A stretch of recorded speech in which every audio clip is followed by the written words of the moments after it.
Hello students, আজি আমি পঢ়িম ক্লাছ 10 ম্যাথ চ্যাপ্টাৰ নাম্বাৰ 11 অঙ্কন কনস্ট্ৰাকশনস।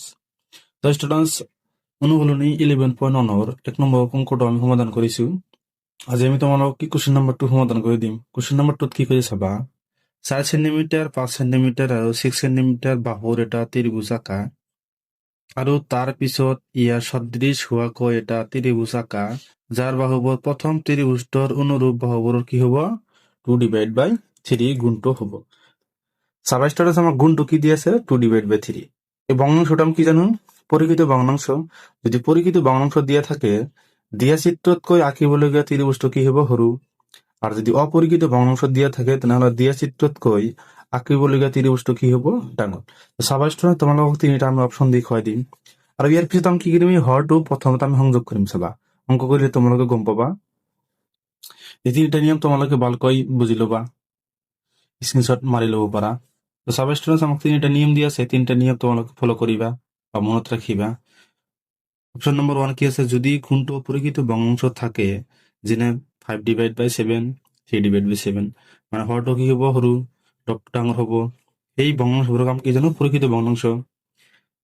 তেনেহলে দিয়া চিত্ৰতকৈ আঁকিবলগীয়া চিত্ৰটো কি হ'ব সৰু যদি পৰিকৃত ভগ্নাংশ দিয়া থাকে।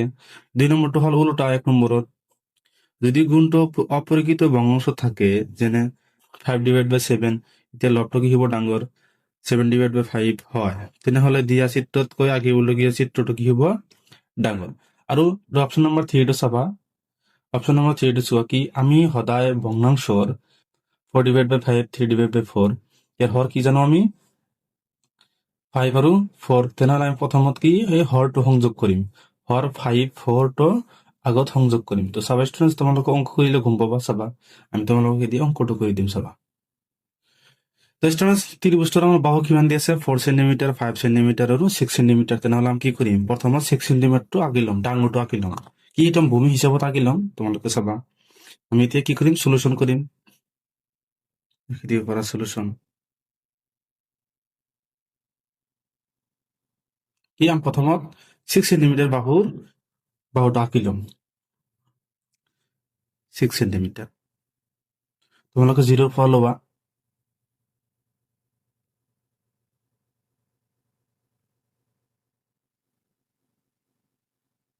তো স্টুডেন্টস এটা আমি কিমান লৈছে 6 সেন্টিমিটাৰ লৈছো, তোমালোকে কি কৰিবা ইয়াৰ নামটো তুমি বিসি দিবা, বি সি। এটা আমি কিমান জানো 6 সেন্টিমিটার।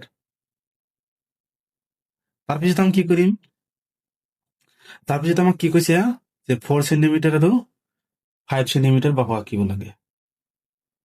তো স্টুডেন্ট তাৰপিছত আমাক কি 4 সেন্টিমিটাৰ আৰু 5 সেন্টিমিটার আঁকিব লাগে। তো 5 সেন্টিমিটারটো আঁকি ল'ম। চাবা আমি ইয়াত কি যোগ ল'ম, যোগ লৈ এইটো আমি আঁকি ল'ম। স্টুডেন্ট চাবা এনেকৈ তোমালোকে মাপ ল'বা যাতে কি বেছি নহয় কমো নহয়। চাইছা স্টুডেন্ট কিমান সেন্টিমিটার 5 সেন্টিমিটার লৈছে, তেনেহলে স্টুডেন্ট আমি কি কৰিম বি কেন্দ্ৰ কৰি এটা বৃত্ত চাপ আঁকি দিম।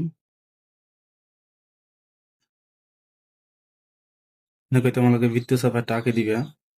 তাৰপিছত আমি বি সি কিমান জানো 6 সেন্টিমিটাৰ, ইয়াৰ পৰা ইয়ালৈকে কিমান জানো 5 সেন্টিমিটাৰ, তেনেহলে সিৰ পৰা আমি 4 সেন্টিমিটাৰ আঁকি ল'ম। চাবা ঠিক কেন্দ্ৰ কৰি 4 সেন্টিমিটার এটা বৃত্ত চাপ আঁকি ল'ম। স্টুডেন্ট আঁকি লৈছো, ইয়াত কটাকটি কৰিছে, তেনেহলে আমি বিৰ পৰা আৰু সিৰ পৰা আমি সংযোগ কৰি দিম। চাবা সংযোগ কৰি দিয়া, ইয়াত কিমান হ'ব 5 সেন্টিমিটার হ'ব লাগিব। চাইছা স্টুডেন্টস কিমান সেন্টিমিটার 5 সেন্টিমিটার হৈছে।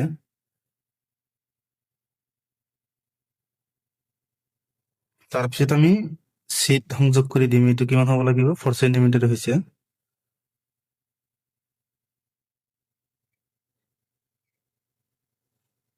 চাবা স্টুডেন্টস আমি এইটো কি জানো বি সি নামাকৰণ কি কৰি দিম এ, এই বি তেনেহলে কিমান জানো আমি 5 সেন্টিমিটাৰ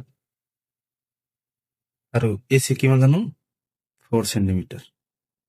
স্টুডেন্টস এটা হল কি ত্রিভুজ, এই ত্রিভুজের নিচিনা অনুরূপ এটা ত্রিভুজ আঁকিব লাগে কিমান গুণৰ 2/3 গুণৰ 2/3 গুণৰ।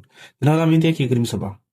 তো স্টুডেন্টস যদি আমি কি কৰিম বি কোণত সূক্ষ্মকোণ কৰাকৈ এটা ৰশ্মি আঁকি ল'ম, বি কোণত সূক্ষ্মকোণ কৰাকৈ এটা ৰশ্মি আঁকি ল'ম। চাবা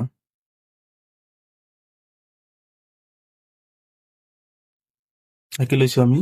ইয়াত আমি কিমানটা বিন্দু ল'ম চাবা। ইয়াত হৰৰ লব আছে, তেনেহলে কি চাম কোনটো সংখ্যা ডাঙৰ, 3 সংখ্যা ডাঙৰ, তেনেহলে আমি ইয়াত এই ৰশ্মিৰ ওপৰত আমি 3টা বিন্দু ল'ম। যেটো ডাঙৰ দিয়া থাকব সেইটো আমি কি ল'ম, ইয়াৰ ওপৰত বিন্দু ল'ম চাবা।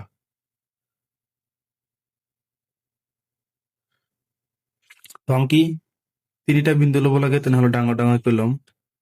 1 ইঞ্চি, 2 ইঞ্চি, 3 ইঞ্চি। তো চাবা কিমান লৈছো আমি, 3টা বিন্দু লৈছো, কাৰণ ইয়াত ডাঙৰ সংখ্যাটো কিমান দি আছে, 3 দি আছে। তোমালোকে কি কৰিবা, তোমালোকে ইয়াৰ নাম দিবা B1, ইয়াৰ নাম কি দিবা B2, আৰ ইয়াৰ নাম কি দিবা B3।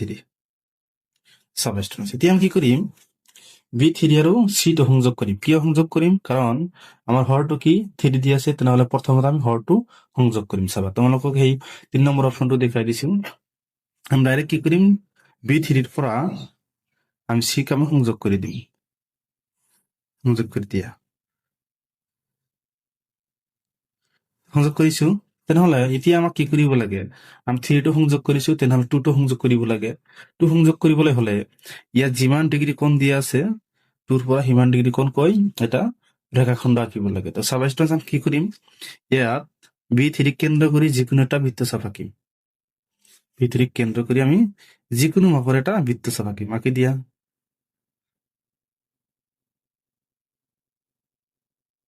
তাৰপিছত এইটো লৰচৰ নকৰাকৈ আমাৰ কি B2ৰ পৰা সংযোগ কৰিব লাগে, যিহেতু আমাৰ লব কিমান দিয়া আছে 2। তেনেহলে আমি এইটো লৰচৰ নকৰাকৈ আকৌ B2ৰ পৰা আমি এইটো আকৌ এটা বৃত্তচাপ আঁকিম। আঁকিছো। তাৰপিছত এই ৰশ্মিটোৰ ওপৰত ইয়াত কটাকটি কৰিছে, আৰু এই ৰেখাখনৰ ওপৰত কি ইয়াত কটাকটি কৰিছে, তেনেহলে ইয়াৰ পৰা ইয়াৰ আমি যোগ ল'ম। চাবা এনেকৈ যোগ ল'বা। তাৰপিছত যোগ লোৱাৰ পিছত ইয়াত কটাকটি কৰিছে, মানে এই ৰশ্মিৰ ওপৰত কটাকটি কৰিছে, তেনেহলে তুমি ইয়াৰ পৰা আকৌ এটা বৃত্তচাপ আঁকি দিবা। আঁকি দিছো। তেনেহলে এতিয়া আমি কি কৰিম, B2ৰ পৰা আমি এই ইয়াৰ হো মাজেৰে আমি ৰেখাখণ্ড আঁকি দিম। সংযোগ কৰি দিয়া।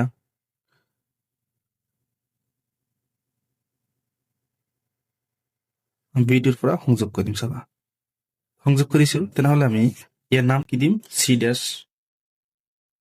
কি নাম দিম, C ড্যাশ। চাব স্টুডেন্টস, B2 C ড্যাশ ৰেখাখণ্ড আৰু B3 C এই ৰেখাখণ্ড দুটাৰ কি হৈছে, সমান্তৰাল।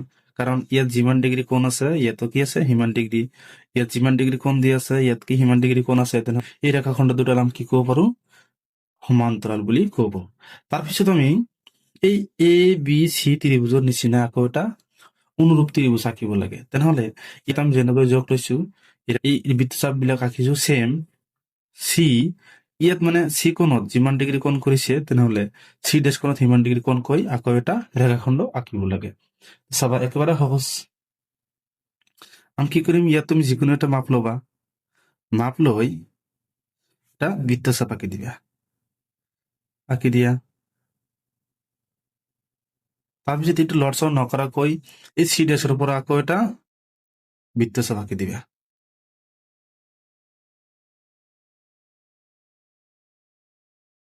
সেম আমি ৰশ্মিৰ ওপৰত BX ৰ ওপৰত যেনেকুৱা কৰিছো, সেম ইয়াতো তেনেকৈ কৰিম। তো তাৰপিছত ইয়াত আৰু ইয়াত কটাকটি কৰিছে, তেনেহলে এই দুটো আমি যোগ ল'ম।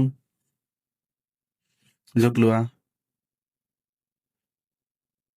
যোগ লৈছো, কটাকটি কৰিছে, তেনেহলে ইয়াৰ পৰা এটা বৃত্তচাপ আঁকি দিয়া। ইয়াত কটাকটি কৰিছে, তেনেহলে আমি C ড্যাশৰ পৰা সংযোগ কৰি দিম। চাবা সংযোগ কৰিছো। তেনেহলে ইয়াৰ নাম আমি কি দিম, ইয়াত যিহেতু ই আছে, তেনেহলে আমি ইয়াত কি দিম, A ড্যাশ। তেনেহলে চাবা ABC ত্ৰিভুজৰ নিচিনা বা অনুৰূপ ত্ৰিভুজ কোনটো হৈছে, A dash B C dash ত্ৰিভুজ হৈছে। তেনেহলে হৈ গৈছে। তেনেহলে এইটো আমি কি কৰিম, এতিয়া আমি কেনেকৈ আঁকিলো, কি কি লৈছো, এইবিলাক আমাক কি অংকন প্ৰণালী লিখিব লাগিব। কি লিখিব লাগিব, অংকন প্ৰণালী। তো চাবা ষ্টুডেন্ট, তোমালোকক আমি এতিয়া অংকন প্ৰণালীটো কৰি দিম। ষ্টুডেন্টস এতিয়া তোমালোকক আমি অংকন প্ৰণালীটো দেখুৱাই দিম। তোমালোকে ইয়াত আমি লিখিছো, স্ক্ৰীনশ্বট মাৰি ল'ব পাৰা। তো প্ৰথমতে আমি কি কৰিছো, BC 6 সেন্টিমিটাৰ আঁকি লৈছো, AB 5 সেন্টিমিটাৰ আৰু BC 4 সেন্টিমিটাৰ বাহু বিশিষ্ট ত্ৰিভুজ ABC অংকন কৰা হল। আমি কি কৰিছো, প্ৰথমত BC টো আমি কি মাপি আঁকি লৈছো, তাৰপিছত AB আঁকি লৈছো, AC আঁকি লৈছো। তেনেহলে আমি কি ত্ৰিভুজটো আমি কি পাইছো, এ বি সি ত্ৰিভুজ পাইছো। তাৰপিছত আমি কি কৰিছো ষ্টুডেন্টস, বিচি বাহুৰ ওপৰত বিচিত সূক্ষ্মকোণ কিমান চি বি এক্স ৰশ্মি অংকন কৰা হল। তাৰপিছত আমি কি কৰিছো, বি কোণৰ পৰা বি কোণত সূক্ষ্মকোণ কৰাকৈ বি এক্স আমি ৰশ্মি অংকন কৰিছো। তাৰপিছত আমি কি কৰিছো 3 নম্বৰ, বি এক্স ৰশ্মিৰ ওপৰত তিনিটা বিন্দু লোৱা হল যাতে B1 B2 B3 আৰু B1 is equal two B1 B2 is equal two B2 B3 আটাইবোৰ কি থাকিব, সমান থাকিব। আনকি বিৰ পৰা B1 লৈ যিমান আছে আকৌ B1 ৰ পৰা B2 লৈকে সিমানে আছে, B2 ৰ পৰা B3 লৈ সিমানে আছে। আমি তিনিটা বিন্দু লৈছো। তাৰপিছত আমি কি কৰিছো, B3C সংযোগ কৰিছো। কিয় আমি B3C সংযোগ কৰিম, যেহেতু আমাক কি ইয়াৰ হৰটো কিমান দি আছে 3, সেইটো আমি আগত সংযোগ কৰিম। B3 আৰু C টো সংযোগ কৰিম, মানে ইয়াৰ হৰটো আমাক কিমান দি আছে 3, সেইটো আমি সদায় আগত সংযোগ কৰিম। তাৰপিছত 5 নম্বৰটো কি কৰিছো, B3C ৰ সমান্তৰালকৈ B2C' অংকন কৰা হল আৰু সংযোগ কৰা হল। আমি কি কৈছো, B3C ৰ সমান্তৰালকৈ B2C' এটা ৰেখাখণ্ড আঁকিছো। এই ৰেখাখণ্ড আৰু এই ৰেখাখণ্ড দুটা কি সমান্তৰাল জানো আমি। তাৰপিছত আমি কি কৰিছো 6 নম্বৰটো, যে AC ৰ সমান্তৰালকৈ A', C' সংযোগ কৰা হল। আমি কি কৰিছো, এই AC ৰ সমান্তৰালকৈ A', C' আমি ৰেখাখণ্ড আঁকিছো। তাৰপিছত আমি কি সংযোগ কৰিছো, এই দুটা আকৌ সমান্তৰাল। তাৰপিছত আৰু ত্ৰিভুজ A', B', C' আঁকিবলগীয়া ত্ৰিভুজ, তেনেহলে আমাক কি আছে, যে ত্ৰিভুজ A', B', C' হল আঁকিবলগীয়া ত্ৰিভুজ। তাৰপিছত আমি কি কৰিম, ষ্টুডেন্ট যুক্তি দিম, যে ত্ৰিভুজ A', B', C' সদৃশ ত্ৰিভুজ ABC। এই থেকে ত্ৰিভুজ A', B', C' আৰু ত্ৰিভুজ ABC ৰ পৰা আমি পাও, আমি কি কোনটো ত্ৰিভুজ লৈছো, এইটো ত্ৰিভুজ A', B', C' আকৌ আৰু ABC, এই ত্ৰিভুজ দুটো আমি সদৃশ দেখুৱাব লাগে। সবাই ষ্টুডেন্ট আমি তোমালোকক দেখুৱাই দিম। আমি এই ত্ৰিভুজ দুটোৰ নাম কি জানো, বি কোণ আৰু বি কোণ হল কি সাধাৰণ কোণ। এই বি কোণ দুটা আছে, এটা হল কি সাধাৰণ কোণ A', ABC, এটা হল কি সাধাৰণ কোণ। তাৰপিছত এংগেল A', C', এই কোণটো আৰু এংগেল ACB মানে ACB, এই কোণ দুটা হল কি সমান জানো। এটা আমি কি হাতে পাইছো, অঙ্কন মতে পাইছো। তেনেহলে আমি কি লিখিব পাৰো, কোন কোন সাপেক্ষে ত্রিভুজ A', সদৃশ ত্রিভুজ ABC সদৃশ, কি কোন কোন শর্ত মতে। এই ত্রিভুজ দুটো আমি কি সদৃশ জানো, কোন কোন শর্ত মতে আমি সদৃশ জানো। ত্ৰিভুজৰ অনুৰূপ বাহুবোৰৰ অনুপাত আমি কি জানো, সমান। আমি এইটো চেপ্টাৰ নম্বৰ 6 পাই আহিছো, সদৃশ ত্ৰিভুজৰ অনুৰূপ বাহুবোৰৰ অনুপাত আমি কিমান জানো, সমান জানো। সেইকাৰণে আমি কি লিখিছো, যে A', B মানে A', এই দুটা বাহুৰ আমি অনুপাত সমান লিখিব পাৰো। তাৰপিছত B', এই দুটা বাহুৰ আমি অনুপাত সমান লিখিব পাৰো। C', এই দুটা বাহুৰ আমি কি অনুপাত সমান লিখিব পাৰো। এইটো তোমালোকে 1 নম্বৰ দি দিবা। ত্ৰিভুজ B2B', আৰু ত্ৰিভুজ B3B', মানে B2B', আৰু B3B', এই ত্ৰিভুজ দুটো আমি কি কৰিম, সদৃশ দেখুৱাব লাগে। এই বি কোণটো আমি কি জানো, সাধাৰণ কোণ। দুটা ত্ৰিভুজেৰ এটা কোণ হলে তাক আমি সাধাৰণ কোণ বুলি কব পাৰো। এইটো তাৰপিছত এই কোণটো যে আছে C' কোণ আৰু C কোণটো, এই কোণ দুটা আমি কি সমান কি জানো, অঙ্কন মতে সমান জানো। সমান, তেনেহলে আমি কি লিখিছো, যে angle BC', is equal two B2CB অঙ্কন মতে কি সমান। তেনেহলে আমি এই ত্রিভুজ দুটা কি সদৃশ লিখিব পাৰো, কোন কোন শৰ্তেৰ মতে আমি সদৃশ লিখিব পাৰো। সদৃশ ত্ৰিভুজৰ অনুৰূপ বাহুবোৰ অনুপাত আমি সমান লিখিব পাৰো, এটা আমি সমান লিখিছো।